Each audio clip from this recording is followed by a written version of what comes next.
5वें स्थापना दिवस के उपलक्ष्य में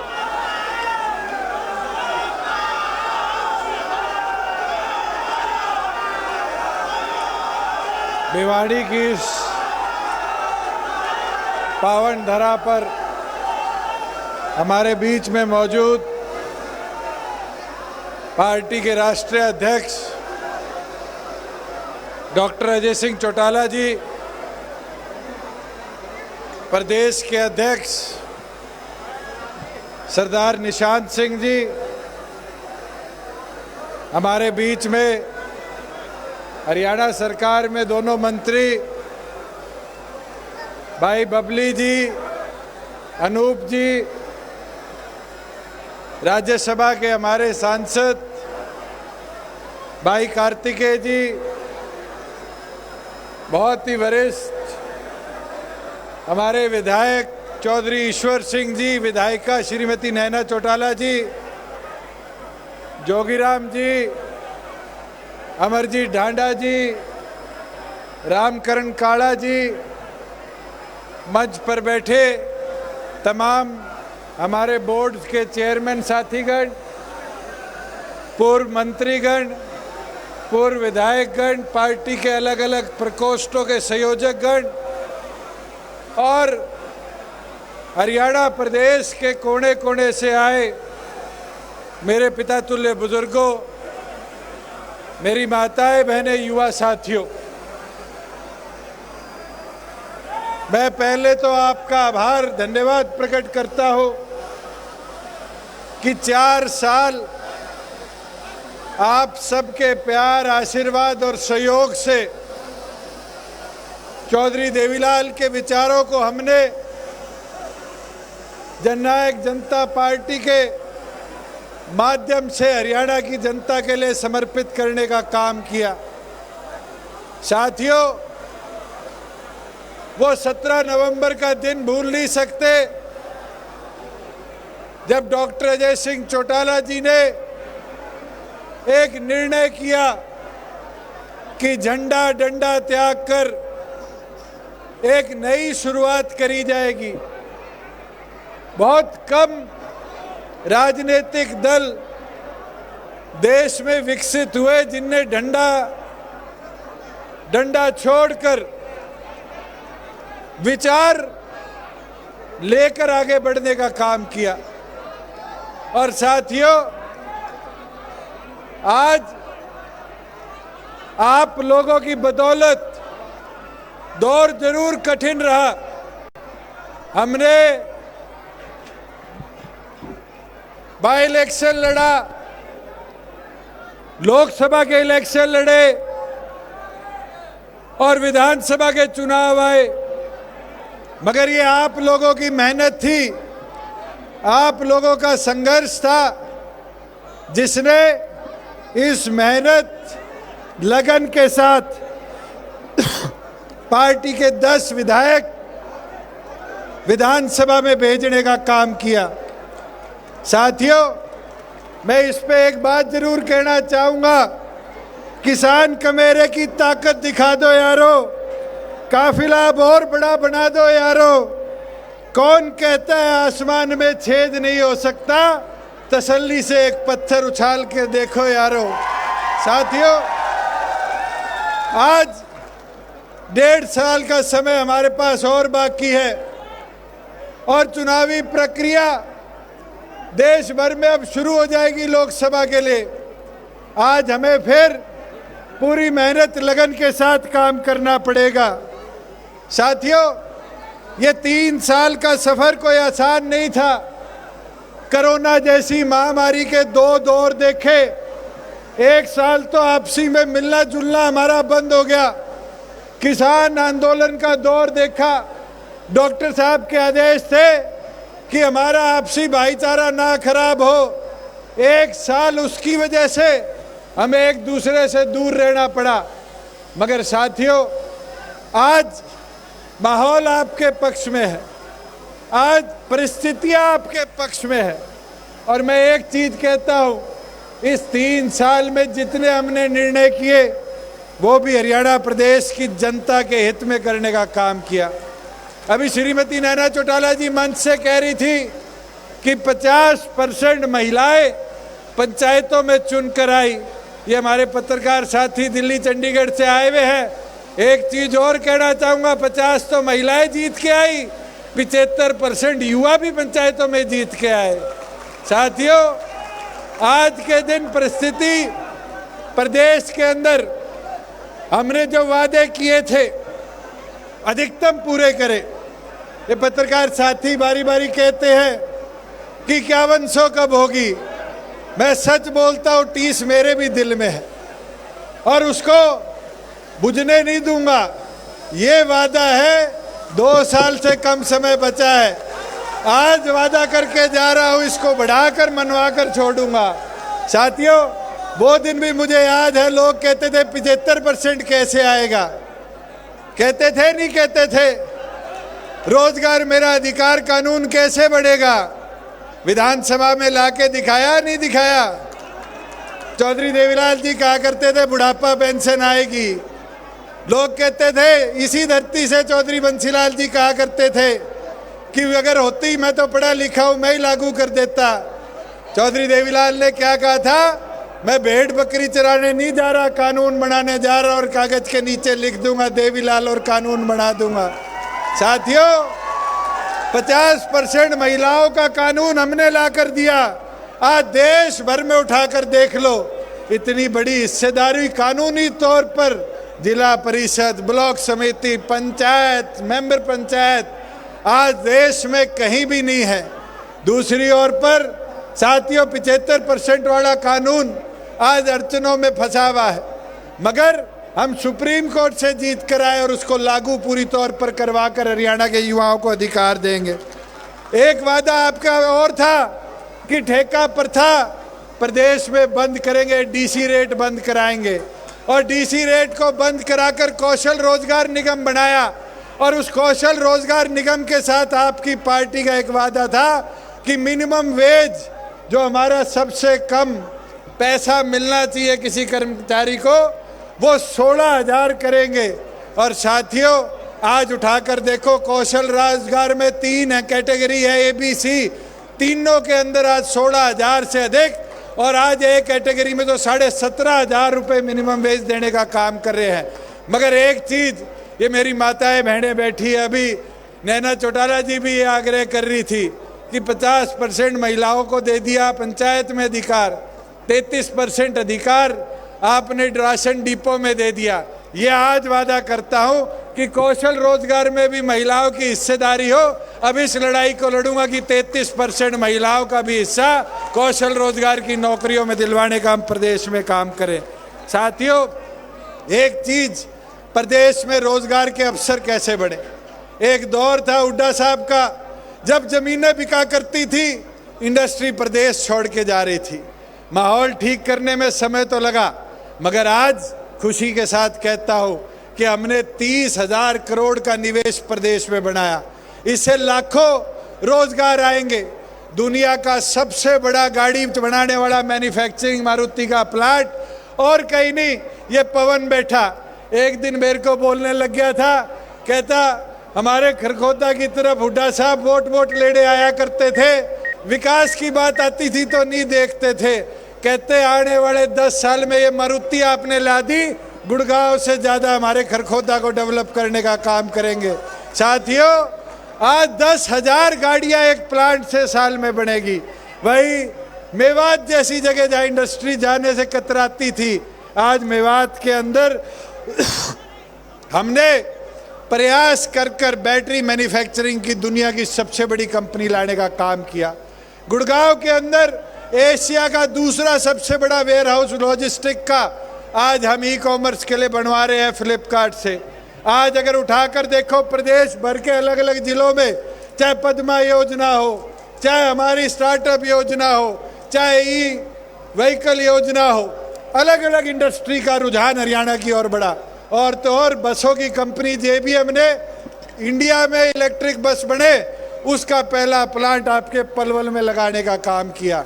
साथियों, मैं तो एक चीज़ बोलना चाहूँगा, आज हमें फोकस करना है, बढ़ाना है, कमेरे की ताकत को बढ़ाना है। और प्रदेश सरकार ने अनेक ऐतिहासिक फैसले लिए हैं। आज आयुष्मान योजना हर उस गरीब बीपीएल होल्डर को मिलती है जिससे वो देश के किसी भी कोने में जाकर 5 लाख तक का इलाज मुफ्त में करा सकता है।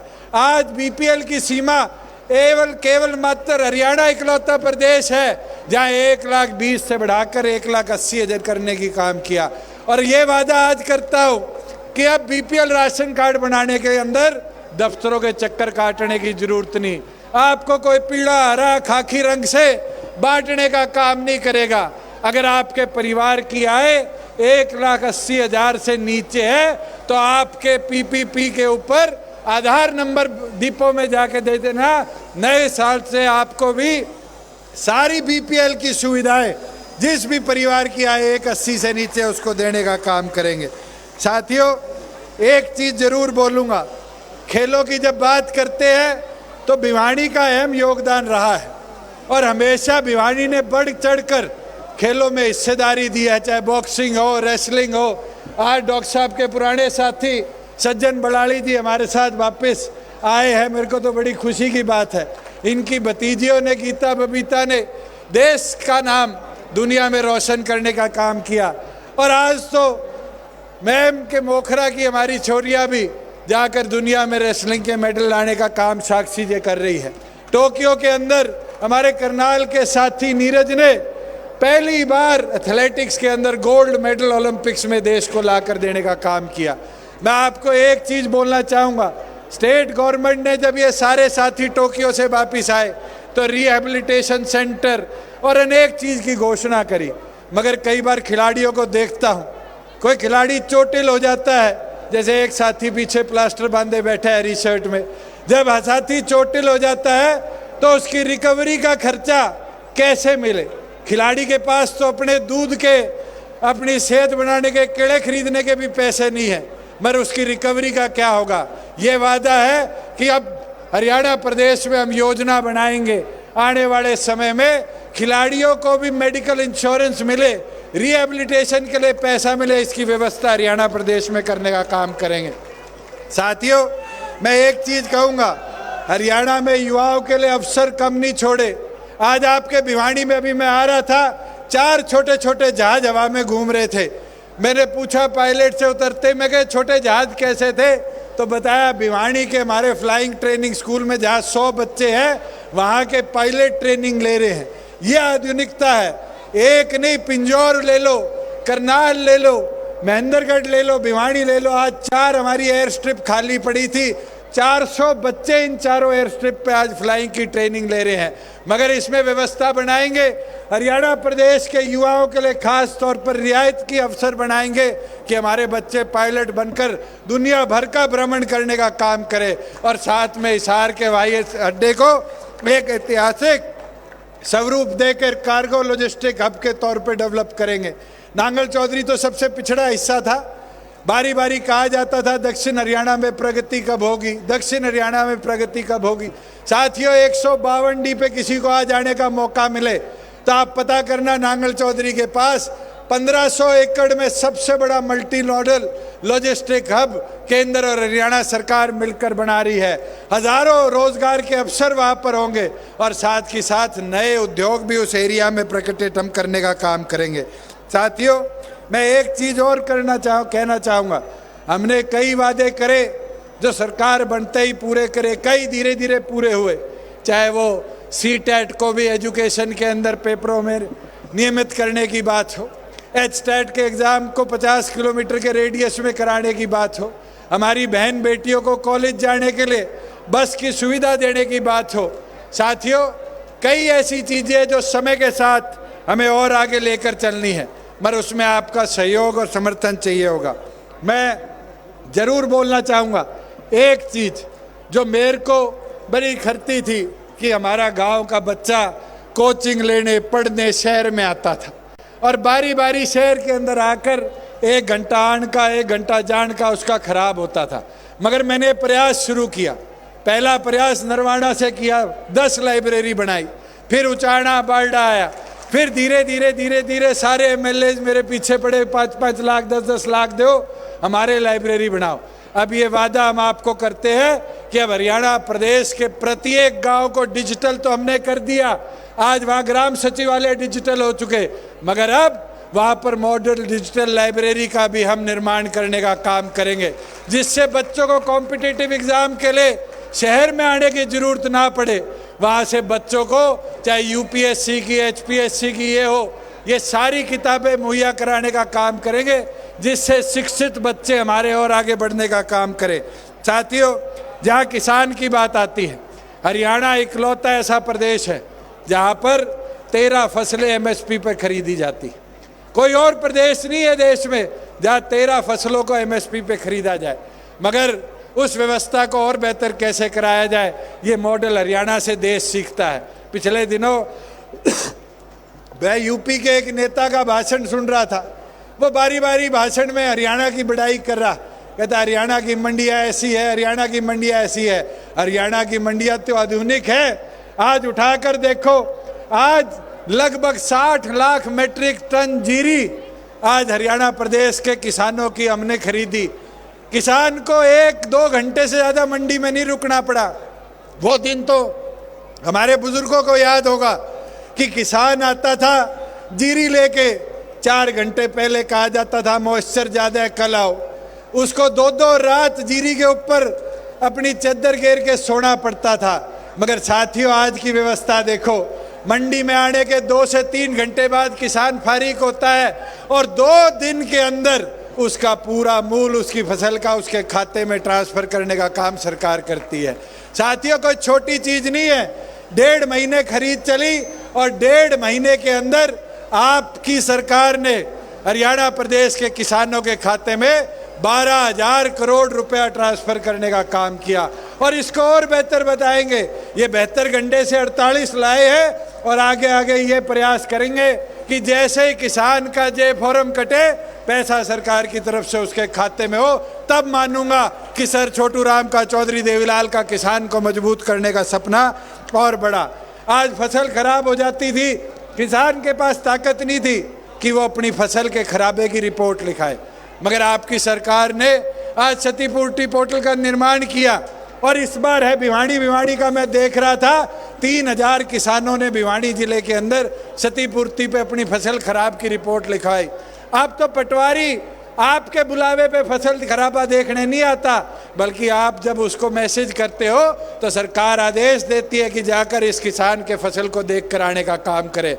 देश में अगर सबसे ज़्यादा खराबे का कहीं पैसा दिया जाता है तो आपके प्रदेश में 15,000 रुपया दिया जाता है। और अगर आगजनी हो जाए, पहले कोई व्यवस्था नहीं थी कि किसान को पैसा मिले, पर आपकी सरकार ने आज व्यवस्था बनाई है कि अगर फसल खराब हो जाए तो किसान के खाते में 15,000 रुपये आपकी सरकार भेजने का काम करती है। साथियों, गरीब मजदूर को मनरेगा के माध्यम से हमने 600 करोड़ से शुरू किया, 800 करोड़ लेके आए और इस साल 1200 करोड़ रुपया मनरेगा के मजदूरों के माध्यम से प्रदेश के हित के कामों में लगाएंगे। और मैं आपको और अच्छी चीज़ बताता हूँ, निरंतर 2 साल से हम प्रयास कर रहे हैं मनरेगा को और बेहतर कैसा बनाया जाए। अभी कल परसों फैसला आया कि अगर कम्युनिटी बायोगैस लगाया जाएगा तो उसमें भी मनरेगा को इस्तेमाल कर सकते हैं। अगर किसी किसान की बागवानी की अगर पौधे लगाने हैं तो उसमें भी हम मनरेगा यूज़ कर सकते हैं। और केंद्र से ये भी मांग करूंगा जल्द, और मिलकर भी आऊँगा कि अब किसान के खेत में जिसकी 5 एकड़ से कम ज़मीन है, अगर उसकी हिस्सेदारी भी कोई करना चाहे तो मनरेगा की हिस्सेदारी भी उसमें लाने का काम करो। साथियों, एक चीज़ ज़रूर बोलना चाहूँगा, कई ऐसी चीज़ें हैं। अभी चौधरी ईश्वर सिंह जी मेरे पास आए और कह के मैं एक बात आपसे मांगनी भूल गया, और जैसे उनने बात कही मैंने कहा मुझे याद है आप क्या मांगना चाह रहे थे। और ये हमारा वादा भी है, और ये वादा मैं ये आज मंच से कह देता हूँ, फरवरी 2023 में पूरा कर देंगे कि कुरुक्षेत्र में रविदास मंदिर का निर्माण कर और आपके नेतृत्व में कराऊंगा चौधरी साहब कि आप जाकर वहाँ जाकर इस मंदिर को आगे लेकर चलने का काम करें, सोच को आगे बढ़ाने का काम करें। साथियों, एक चीज़ जरूर हमें सब समझने की ज़रूरत है, देखने की ज़रूरत है कि प्रदेश के अंदर जब प्रगति होती है तो बहुत से लोगों को दिक्कत भी होती है। बहुत से लोग सोचते हैं कि ये क्यों हो रहा है, ये कैसे हो रहा है। मैं आज आपको बताता हूँ, 3 साल का सफ़र कोई आसान नहीं रहा। बहुत से साथियों ने मेरे ऊपर आरोप लगाए। पहले कहा कि ये गड़बड़ कर दी, फिर कहा ये गड़बड़ कर दी, फिर कहा ये गड़बड़ कर दी। मैं आपसे पूछना चाहता हूँ, आज हरियाणा प्रदेश के अंदर अगर शराब घोटाला हुआ था तो क्या एक्साइज का रेवेन्यू 6100 करोड़ से 10,500 करोड़ के लक्ष्य को पूरा करता? हमने तो चोर को पकड़ा, चोरी रोकी और कहीं ना कहीं उसकी टीस चोरों के होने लगी। आज कहते हैं रजिस्ट्री घोटाला हो गया। आज हरियाणा प्रदेश के अंदर ऐसी व्यवस्था बना दी गई है कि व्यक्ति घर बैठा हुआ मोबाइल से टाइम लेके तहसील में जाता है और तहसीलदार वहाँ बैठा मिलता है।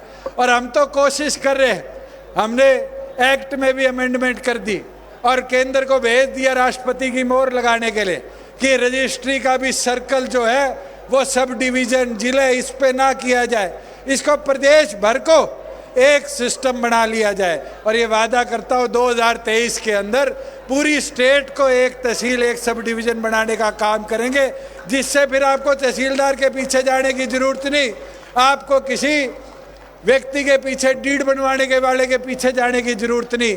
आप कहीं भी जाओगे समय लेकर और अपना रेवेन्यू का जो आपने तबादला करना है, खरीद फरोख्त करनी है, उसको पूरी तौर पर कर पाओगे।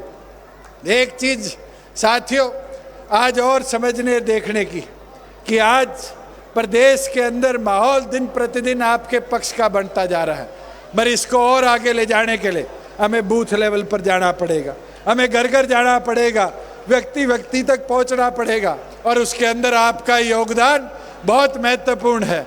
मैं तो एक चीज़ मेरी माताओं बहनों से कहूँगा कि एक वादा आपने महिला सेल की मीटिंग में करा था कि हम हर बूथ पर एक सखी बनाएंगे जो पार्टी का प्रचार करने का काम करेगी। आज तो हमारे माताएं बहनें 50% आ चुकी, हमारी पंचायतों में बैठ चुकी, जिला परिषद ब्लॉकों में बैठ चुकी। आज ज़रूरत है आपकी, अगर गांव दर गांव जाओगे, एक एक व्यक्ति को जोड़ोगे, तभी जाकर आपकी ताकत आपको दिखने का काम करेगी। और युवाओं से भी आह्वान करता हूं, साथियों, जो बूथ योद्धा का आपका निर्णय था उसको आगे लेकर चलो। आज बूथ को मजबूत करने की ज़रूरत है। ये 19,000 बूथ अगर हमने मजबूत कर लिए और हर बूथ पर एक साथी को जोड़ने का काम कर लिया और एक माता बहन को सखी बनाने का काम कर लिया, तो ये विश्वास दिला देता हूँ कि चौधरी देवीलाल का जो सपना था कि हमारा लोकराज से चले, उस सपने को तो हम मजबूती देने का काम करेंगे। वही डॉक्टर अजय सिंह चौटाला जी के सपने को भी पूरा करेंगे कि प्रदेश नहीं राष्ट्रीय स्तर पर भी पार्टी का विस्तारण हो, बढ़ावा हो और दूसरे प्रदेशों में भी जाकर संगठन को मजबूती देंगे। साथियों, मैं तो इतना आपको कहना चाहूँगा कि अब समय आ चुका कि आप अपनी ताकत को दर्शाने का काम करें। आज हजारों की संख्या में आप सब प्रदेश के कोने कोने से आए हो। मैं तो इतना बोलना चाहूँगा आप सबको कि अब आपकी जिम्मेवारी है कि आप सब मिलकर प्रदेश की इस ताकत को और आगे बढ़ाने का काम करो। अंत में यही कहना चाहूँगा कि जेजेपी का ये काफिला बढ़ता रहेगा, चौधरी देवीलाल की विरासत के साथ, मेरे कार्यकर्ता की ताकत के साथ, हरियाणा के हकों और हिफाजत के साथ। और अब आपकी जिम्मेवारी है साथियों कि अब घर घर जाकर पार्टी के संगठन को, चौधरी देवीलाल जी के विचारों को और मजबूती देने का काम करें। मैं तो इसके साथ आप सब यहाँ आए, आप सबका आभार धन्यवाद प्रकट करता हूँ। जय हिंद। बहुत